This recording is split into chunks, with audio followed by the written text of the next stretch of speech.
अरे क्या मिल गया रे? गौरी ने चिढ़ाकर पूछा। गौरिया ने गौर के सामने रुई का पाहा धर दिया। तेरे जैसा ही एक बावरा और था। गौरा बोला। रास्ता चलते चलते उसे अचानक एक दिन पड़ा हुआ चाबुक मिल गया। चाबुक था बड़ा उमदा और लचकदार।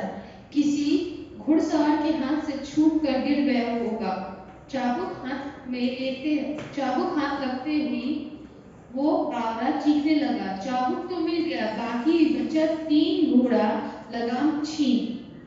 अब ये तीनों तो रास्ते में पड़े मिलने से रहे। सब काम धंधा छोड़ वो बावरा तामुड़ ये डरता रहा। बाकी बचा 3 घोड़ा लगाम छीन। आगे पढ़िए आगे पढ़िए।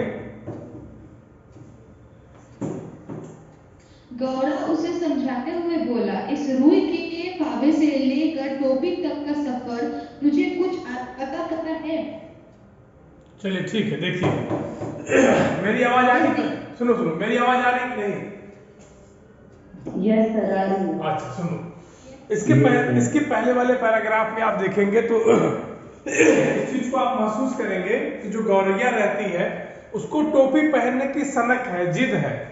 और इसी जिद में वह जब सवेरे निकलती है दाना चुगने के लिए तो उसे एक रूही का फाहा मिल जाता है, जिसको पाकर वह बहुत खुश हो जाती है। लेकिन क्या आप बताइए कि एक रूही का फाहा मिल जाने मात्र से टोपी बन जाएगी? बोलिए। जैसे अगर आपको शर्ट पहनना है तो केवल कपड़ा मिल जाने से आप शर्ट पहन लेंगे? बोलिए। शर्ट के लिए आवश्यक चीज बटन चाहिए, धागा चाहिए, दर्जी चाहिए, सब कुछ चाहिए कि नहीं चाहिए? तो एक कपड़े को एक शर्ट बनाने में कुछ सफर तय करना पड़ेगा कि नहीं पड़ेगा? Yes sir. तो कहते हैं कि तो जब जो खुशी से घूर पे नाचने लगती है गौरैया, तो गौरा चिढ़ा कर पूछता है, मतलब थोड़ा सा तेजी से पूछता है कि अरे क्या मिल गया रे? तो फिर कहते हैं कि मिल गया, टोपी का जुगाड़ मिल गया। गौरैया ने गौरे के सामने रुई का फाहा धर दिया। जब गौरा उससे पूछता कि क्या मिल गया, क्यों चिचिहा रही हो, क्यों चिल्ला रही हो, तो गौरैया कहती है कि अरे मिल गया, जिस टोपी की मैं बात कर रही थी, जिस टोपी को मैं पहनना चाहती थी, जिस टोपी का जुगाड़ मैं ढूंढ रही थी, उस टोपी का जुगाड़ अब मुझे मिल गया है। ठीक, और उसके सामने वह रुई का फाहा वह दिखाती है। कौन दिखाती है? गौरैया। कौन दिखाती है? गौरैया।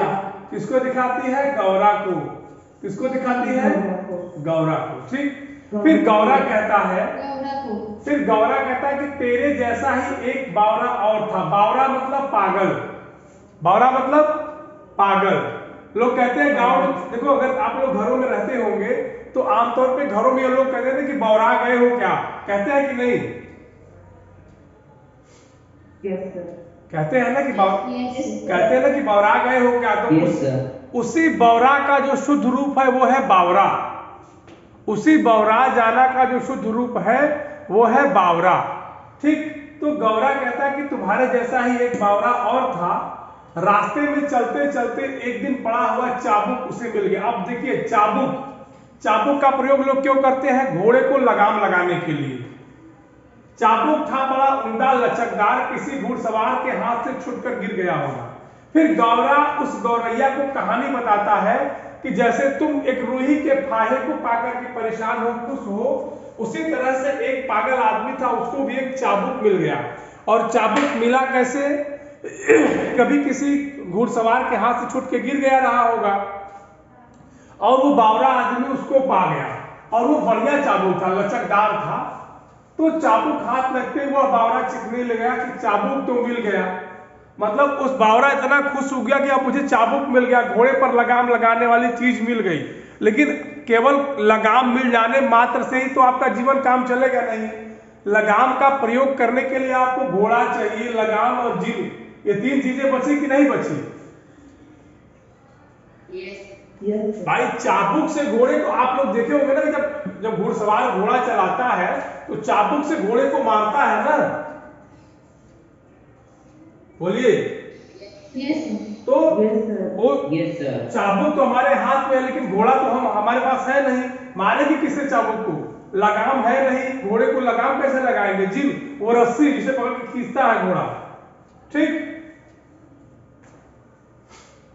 तो कहता है कि अब ये तीनों तो रास्ते में मिलने से रहे, मतलब चाबुक तो मिल गया, मान लीजिए किसी का गिरा रहा होगा, लेकिन घोड़ा तो किसी का गिर नहीं सकता कि रास्ते में आपको मिल जाए। बोलिए। Yes sir. तो कहते हैं कि सब काम धंधा छोड़ वह बावरा ताउम्र यह रखता रहा, बाकी बचा 3 घोड़ा लगाम जीन। गौरा उसे समझाते हुए बोला कि इस रूही के फाहे से लेकर टोपी तक का सफर तुम्हें कुछ अता पता है? फिर इसी कहानी के माध्यम से वह गौरा उस गौरैया को समझा रहा है कि तुम उसी बावरे आदमी की तरह हो जो केवल चाबुक पा करके खुश है, जबकि उसके पास न तो घोड़ा है, न तो लगाम है, न उसकी जिन है। और वही काम तुम कर रही हो कि रुई का फाहा लेकर कितनी खुश हो, जबकि न तुम्हारे पास टोपी बनाने का औजार है, न टोपी कैसे बनता है, न तुमको सिलाई आती है। क्लियर? बोलिए। Yes sir. आगे बढ़ा जाए। सुमित चलिए पढ़िए बेटा। सुमित पढ़िए। बस देखते जाओ अब कैसे बनती है। गौरैया रुई का फाहा लिए एक धुनिया के पास चली गई और बड़े मनोहार से बोली, धुनिया भैया इस रुई के फाहे को धुन लो। धुनिया बेचारा बूढ़ा था, जो जाड़े का मौसम था, उसके तन पर वर्षों पुरानी तार हो चुकी एक मिर्जई पड़ी हुई थी। वह कांपते हुए बोली, तू जाती है कि नहीं? देखती नहीं अभी मुझे राजा जी के लिए रजाई बनानी है। एक तो यहाँ का राजा ऐसा है जो चाम का दाम चलाता है, ऊपर से तू आ गई फोकट की रुई धुनवाने। उज्र ना कर पीके गौरैया बोली, मैं तुम्हें पूरी उजरत दूंगी, इसे धुन लो भैया, आधा तू ले लेना, आधा मैं दे दूंगी। चलो रुक जाओ। yes, जब वह गौरा कहता है गौरैया से कि तुम टोपी बनाने का सफर तुमको पता है, तो ऊपर ही लिख दिया गया है कि गौरैया थी बड़ी जिद्दी और धुन की पक्की। तो गौरा से कहती है कि रुक जाओ, टोपी कैसे बनाना है मुझे पता है, तुम परेशान न रहो। फिर वह जाती है रुई का फाहा लेकर धुनिया जानते हैं क्या होता है? नहीं जानते, मैं बता रहा हूं। आप लोग जब कभी रोड के बाहर जाते होंगे तो देखते होंगे सड़कों के किनारे रजाई और गद्दे बिकते हैं, कभी देखे हैं? Yes sir. तो वहां रुई की सफाई होती है, एक मशीन से रुई की सफाई होती है, उसी रुई की सफाई को धुनाई कहते हैं। समझ गए? जो रुई की सफाई होती है, रुई की सफाई को धुनाई कहा जाता है। तो जो धुनिया था, जो रुई को धुनने वाला था, जो रुई को साफ करने वाला था, ठीक, उसके पास गौरैया जाती है और बड़े मनुहार माने बहुत प्यार से बोलती है, धुनिया भैया इस रुई के फाहे को धुन दो, मतलब इस रुई के फाहे को साफ कर दो। धुनिया बेचारा बूढ़ा था, जो धुनने वाला व्यक्ति था वह बूढ़ा था, जाड़े का मौसम था, उसके तन पर वर्षों पुरानी तार हो चुकी एक मिर्जई। कहोगे सर मिर्जई क्या होता है? मिर्जई एक प्रकार का वस्त्र होता है जो कुर्ते की तरह होता है, हल्का सा पतला सा। वह कांपते हुए बोला, तू जाती है देखती नहीं, आज अभी मुझे राजा जी के लिए रजाई बनानी है। जब गौरैया जाती है धुनिया के पास और उसको निवेदन करती है कि मेरे रूही के फाहे को धुन दीजिए, मुझे अपने लिए टोपी बनवानी है, तो धुनिया कहता है कि तुम यहां से जाओ, समय बर्बाद मत करो, मुझे अभी राजा जी के लिए क्या करना है? रजाई बनानी है। एक तो यहाँ का राजा ऐसा है जो चाम का दाम चलाता है, मतलब चाम माने चमड़ा, चमड़े का दाम जो सिक्का चलाता है, ऊपर से तू आ गई फोकट की रूज, मतलब फोकट मतलब फ्री का, मुफ्त का। मुफ्त क्या होता है? मुफ्त मतलब कि कहता है कि एक तो यहाँ का राजा ऐसा है, ऊपर से तुम आगे फ्री में रुई धुलवाओगी। तो कहते कि उज्र न करो भैये, मना मत करो। गौरैया बोली मैं तुम्हें पूरी उजरत दूंगी, पूरा मेहनताना दूंगी, इसे तुम दो भैया, आधा तू ले ले, आधा मैं ले लूंगी। मतलब उस रुई की सफाई कर दीजिए, आधे रुई आप ले लीजिएगा, आधी मैं ले लूंगी। ठीक। दुनिया को अपनी जिंदगी में इतनी खरी मजदूरी कभी न मिली थी, मतलब पूरी पूरी मजदूरी उस दुनिया को आज तक जिंदगी में मिली नहीं थी। 16 आने में 8 आने मजूरी तो इसके लिए सपना थी, मतलब आधे में आधा वह, आधे में वह गौरैया, इतनी मजदूरी मिल पाना बहुत मुश्किल की बात थी, और वह बहुत इसके पहले कभी पाया इस तरह की मजदूरी नहीं था। वह झट तैयार हो गया, घरचो घरचो उसकी ताती बज उठी, उसने बड़े मन से रुई धुनी, लोग इसे उसमें आधा धुनिये ने ले लिया और आधा गौरैया ने। मतलब कुल मिलाकर के जब गौरैया ने उससे यह कहा कि भैया आधा रुई आप ले लीजिएगा, आधी मैं ले लूंगी, तो इतना सुन करके वह जो धुनिया था वह खड़ा हुआ, और घरचो घरचो जो उसके ताकिया था, जो उसकी रुई धुलने की मशीन थी, ठीक है, उस मशीन से क्या करता है, रुई को धुल देता है और गौरैया लेके उसको आगे बढ़ती है। किसी कोई समस्या यहां तक? No sir. No sir. चलिए आगे कौन पढ़ेगा? कौन पढ़ेगा? एंजल द्विवेदी।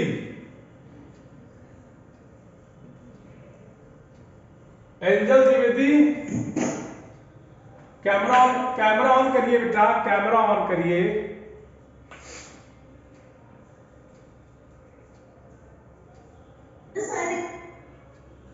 क्या हो गया?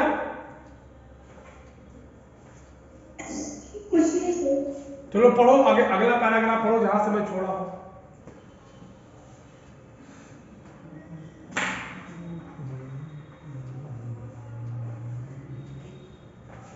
पढ़िए बेटा, पढ़िए पढ़िए, पढ़ते रहिए।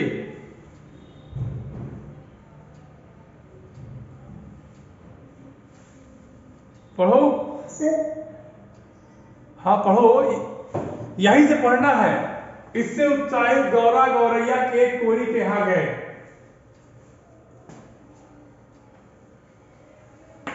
पढ़ो।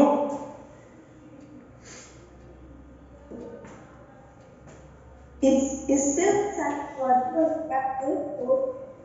गए और पूरी भैया रुई से सूत कर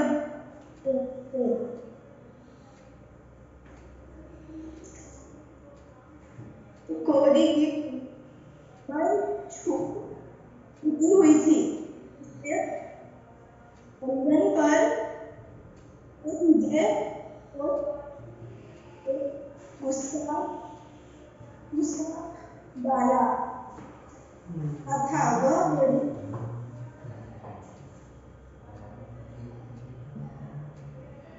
पूरा पढ़िए, पूरा पढ़िए।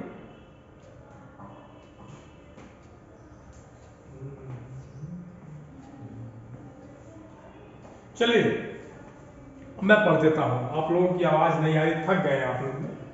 कहते कि इससे उत्साहित गौरा गौरैया एक कोरी के यहाँ गए। कोरी माने जो सूत काटता हो, जो धागा बनाता हो। तो जब उनका रुई का फाहा धुला गया, दुनिया ने धुन दिया, तो गौरा और गौरैया के अंदर एक फिर से उत्साह पैदा हो गया, और वो कहने लगे कि कोरी भैया इस धुनी रुई से सूत काट दो। फिर वो देखिए पहले कहाँ गए, दुनिया के पास। कहाँ गए थे? दुनिया के पास।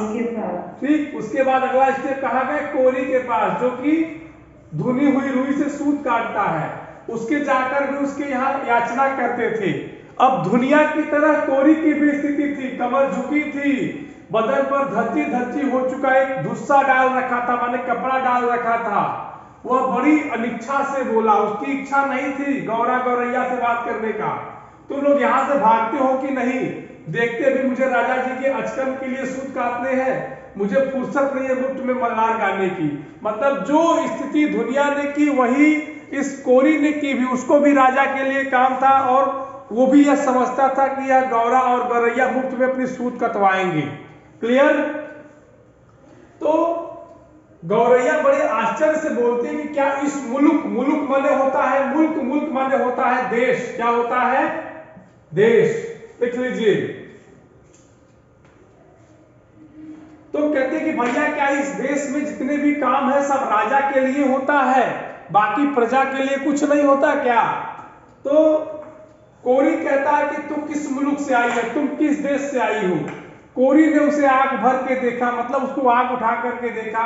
जानती नहीं यहाँ का चलन, खट मरे बरधा बैठा खाए तुरंग, मतलब मेहनत करे बैल और बैठ के खाए घोड़ा। तुरंग माने होता है घोड़ा, क्या होता है? घोड़ा। और बरधा माने होता है बैल, क्या होता है? बैल, जिसको आप लोग अंग्रेजी में ऑक्स कहते हो। ठीक? तो कहता है कि तुम जानती नहीं, खट मरे बरधा मतलब मेहनत मजदूरी करता है बैल और बैठ के घोड़ा खाता है। यहाँ सब काम राजा जी के ही नहीं होते, बल्कि उनके साथ जो उनके चटोरे होते हैं, जो उनके लघुए भगुए होते हैं, जो उनके पिछलग्गू होते हैं, उनका भी तो काम होता है। इसलिए बहुत काम मेरे पास, तुम लोग यहां से जाओ। कौन कहता है? कोरी कहता है। किससे कहता है? गौरैया से। गौरा गौरैया से। ठीक? फिर कहते कि मुकरो मत भैया, कि मना मत करो भैया, हम तुम्हें माकूल मुआवजा देंगे, मतलब उचित पैसा देंगे। गौरैया बोल पड़ी, इसे काट दो, आधा तुम ले लो, आधा मैं ले लूंगी। अब देखिए, रुई के फाहा में आधा किसने लिया? धुनिया ने। किसने लिया?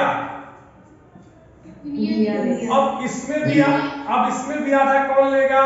कोरी। कौन लेगा? कोरी तो लेगा ना। ठीक? कोरी तैयार हो गया, क्योंकि इतनी वाजिब मजदूरी पर काम न करना मूर्खता होती। भाई आधे आधे की जहां हिस्सेदारी है, वहां अगर आप काम नहीं करेंगे तो मूर्ख ही तो कहे जाएंगे। फिर तन तन करके उसकी तकली चरखी ताता थैया करने लगी, काफी महीन और लच्छेदार सूत काट दिए उसने।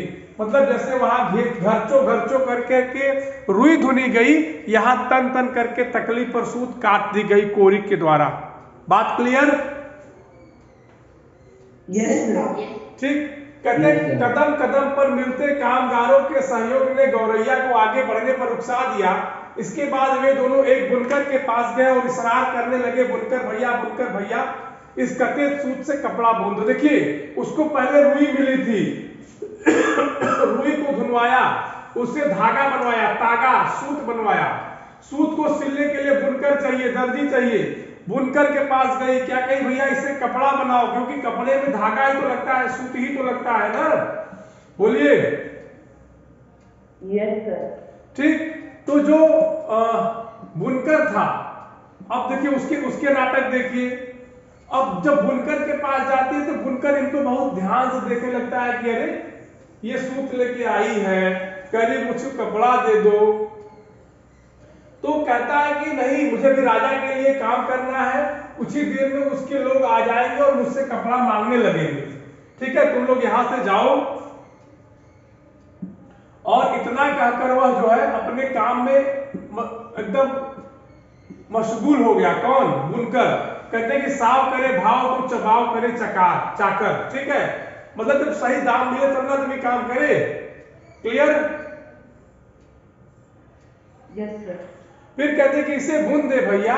गौरैया ने साहस संजो कर कहा, हम सेत मेत का काम नहीं करवाते, इसे बुन दे, आधा तू ले लो, आधा हम ले लेंगे। देखिए, आधा तुम ले लो, आधा हम ले ले, ये काम दुनिया से कोरी, अब कोरी से बुनकर के पास आ गया है। और केवल कैसे?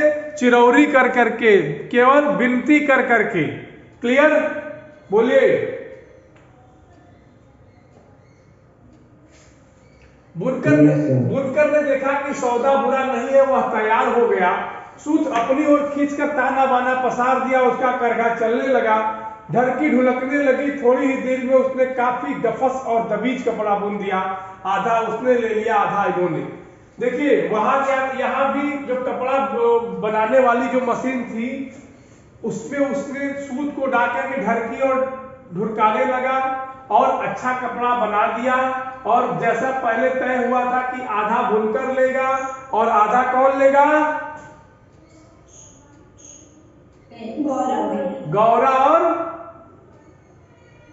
गौरैया। क्लियर? किसी को कोई बात? देखिए पहली मामला कहाँ था? पहला मामला था दुनिया के पास। दुनिया से कहा गया कोरी, कहा गया कोरी के बाद बुनकर, बुनकर तक काम हो गया। यहाँ रुई मिली, कपड़ा बनाने का स्टेप देखिए, रुई से तागा बना, तागे से कपड़ा बना। ठीक। गौरैया ने 3/4 मंजिल मार ली थी, मतलब अगर 4 स्टेप होते हैं तो 3 काम हो गया था, एक बाकी था। कपड़ा लिए दिए, वह दर्जी के पास जा पहुंची। दर्जी भैया इसकी टोपी सिल दी। क्योंकि कपड़ा मिल जाने मात्र से टोपी तो आप पहन नहीं लेंगे। जैसा मैंने पहले बताया कि अगर हमको शर्ट पहनने की इच्छा है तो केवल कपड़ा मिल जाने से हम शर्ट नहीं पहन सकते, इसको सिलवाना पड़ेगा। उसके लिए दर्जी की आवश्यकता पड़ेगी। बोलिए। ठीक। फिर कहता है कि खिसकती हो कि नहीं।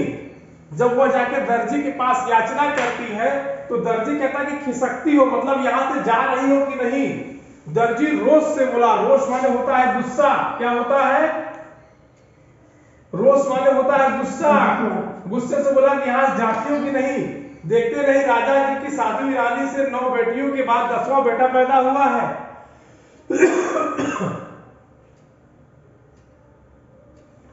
अब उस 10 रत्न के लिए मुझे ढेरों झप्पे सिलने हैं। मतलब कि दर्जी भी अपनी मजबूरी बताता हुआ कहता है कि तुम देख नहीं रही हो कि राजा जी की जो 7वीं रानी है उनको 9 बेटों के बाद 9 बेटियों के बाद एक लड़का पैदा हुआ है। तो जो दशरथन है, जो उनका 10वां पुत्र है, उसके लिए हमें ढेरों झप्पे सिलने हैं, मतलब कपड़े सिलने हैं। दर्जी ने माथे का पसीना पोंछते हुए ठंडी आ भरी, कुछ लेना न देना भर माथे पसीना। मतलब कुछ न काम है न धाम है, केवल यहाँ एक तो कपड़ा सिलाने के लिए चली आई। ये किसने कहा? दर्जी। किससे कहा? गौरैया से। किसी को कोई समस्या यहाँ तक समझ में आ रहा है कि नहीं? Yes sir. अच्छा। फिर देखिए आगे क्या होता है। कहते कि हम तो भैये बेगार में कुछ नहीं करवाते। बेगार मतलब होता है फ्री, मुफ्त में कुछ नहीं करवाते। कौन बोल रही है? गौरैया। गौरैया ने दर्जी से कहा कि नहीं भैया, मैं अपना भी कोई भी काम किसी से मुफ्त में नहीं कराती। इस बुने कपड़े की टोपी सिल दो, बल्कि 2 टोपियां सिल दो, एक तू ले ले और एक हम ले लेंगे। मतलब हर जगह आधे की हिस्सेदारी देकर के अपना काम चला रही है। कौन? गौरैया। ठीक। मुंह मांगी मजूरी पर कौन मुझी तैयार न होता। मुझी माने मजदूर, मजूरी माने मजदूरी। तो अगर आपको मुंह मांगी कीमत मिल जाए तो आप काम नहीं करेंगे क्या? करेंगे। कच उसकी कैंची की चल उठी, चूहे की तरह सर उसकी सुई कपड़े के भीतर बाहर होने लगी। मतलब कपड़ा सिला जाने लगा और इसी ठाठ से चिढ़ा जाने लगा। बड़े मनोयोग से उसने 2 टोपियां सिल दी। खुश होकर दर्जी ने अपनी ओर से एक टोपी पर 5 खुदने भी जड़ दिए। मतलब जिसको मुंहमांगा दाम मिल जाता है वह काम बहुत मन से करता है। 2 टिपियां भी सिली और अपनी ओर से एक टोपी पर 5 खुदने, मतलब थोड़ा सा अच्छा लगने की चीजें जड़ दी। खुदने वाली टोपी पहनकर तो गौरैया जैसे अपने आपे में नहीं रही। मतलब इतना खुश थी, उसको लगता था कि वह मनुष्यों की बराबरी कर लेगी। 1.5 टांगों पर ही नाचने लगी, फुदक कर लगी गौरा को दिखाने। देख मेरी टोपी सबसे निराली, 5 खुदने वाली। ठीक। जब उसकी टोपी बन गई तो वह पहनकर नाचने लगी और गौरा को दिखाती कि देख मेरी टोपी 5 खुदने वाली। क्लियर? Yes sir. ठीक। फिर गौरा यह सब देख रहा था। वाकई तू तो रानी लग रही है, गौरे को भी आखिरकार कहना पड़ा। तब गौरा भी जब इस दृश्य को देखता है तो कहता है कि यार वास्तव में तुम तो रानी लग रही हो। तो कहते कि रानी नहीं राजा कहो मेरे राजा। तो गौरैया कहती है कि मुझे हे मेरे राजा, राजा मतलब गौरा, कि मुझे राजा कहिए, मुझे रानी मत कहिए। गौरैया ऊंचा उड़ने लगी, अब कौन राजा मेरा मुकाबला करेगा, क्योंकि गौरा उससे कह चुका था कि टोपी जो मनुष्य का राजा होता है वो पहनता है। ठीक, बोलिए। Yes sir. कहते हैं कि टोपी पहनते ही उसके मन में एक नए हुलस ने जोर मारा कि क्यों न इस मुल्क के राजा का भी एक बार जायजा लिया जाए, जिसके लिए इतने सारे काम होते हैं। जब वो टोपी पहन ली तो उसको लगा कि एक बार मैं इस देश के राजा से मिलूंगी और उस राजा को देखूंगी, समझूंगी, जिसके लिए सारे काम उस देश के उसी राजा के लिए हो रहे हैं। उड़ते उड़ते वह राजा के महल के कंगूरे पर जा बैठी। ठीक, बात समझ में आई किसी को? कोई समस्या किसी को? किसी को कोई समस्या इस पाठ में? No sir. तो अभी तक मैंने जितना पढ़ाया एक बार उसको आप लोग देख लीजिए, जहां समस्या हो पूछिए, बाकी कल पढ़ाएंगे। Okay sir. हाँ, एक बार देख लीजिए तो